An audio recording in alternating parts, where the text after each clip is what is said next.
Hello viewers, welcome back again to Go Mumbi Academy.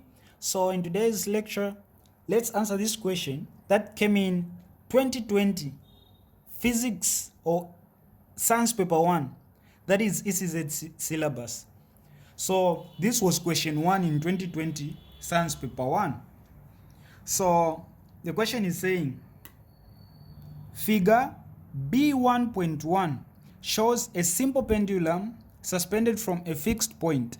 So we have this simple pendulum. So now the pendulum is suspended from a fixed point here. Okay, so you can see that this point is what is fixed, and we have the string and the bob. Then it says the bob is slightly pulled to position A and then released. So the bob is pushed to side A, it is slightly pushed, then it gets released. Okay, then you can see that it reached point B. Then question 1 or question A is saying state one factor that does not affect the period of the pendulum. Okay, so one factor, just one, that does not affect the period of the pendulum. So for you to know the factor, like I always say, you need to know the period of the pendulum. What do they mean when they say period? Okay, so when they say period of the pendulum, this is the total number of oscillations made by this bob, by the bob, in 1 second. Okay, the total number of oscillations, the total number of cycles, that's what we call the period of the pendulum. So one thing or one factor that does not affect the period of the pendulum is the mass of the bob. Okay, the mass of this bob, that does not affect the period of the pendulum. Also the thickness of the string, whether it is very thin or it is not very thin, that also does not affect. So they just want one. So here for A, you can easily say mass of the pendulum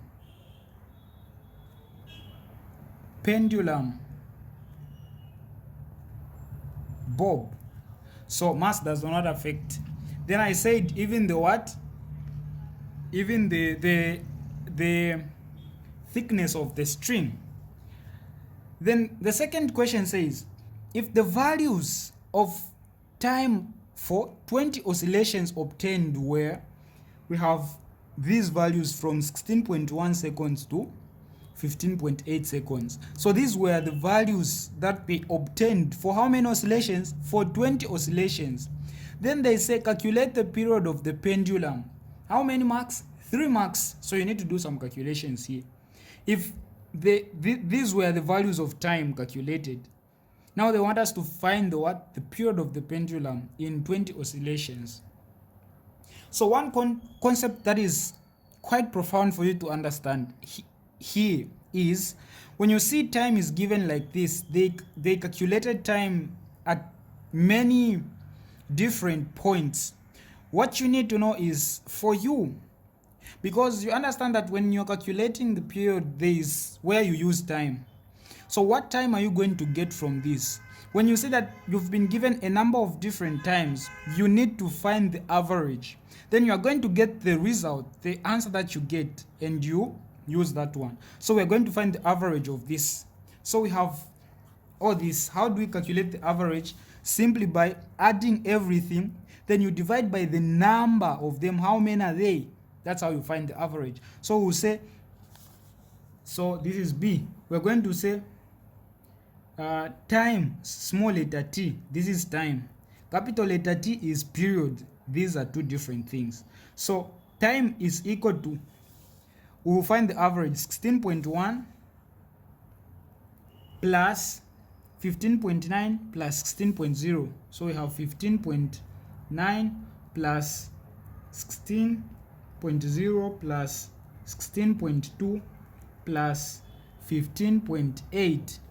So we've added everything. Divide by, so all these things, divide by the number of them. So we have 1, 2, 3, 4, 5. So everything divide by what? By 5. So our time is going to be, so this is physics, this is science paper 1. You have the calculator.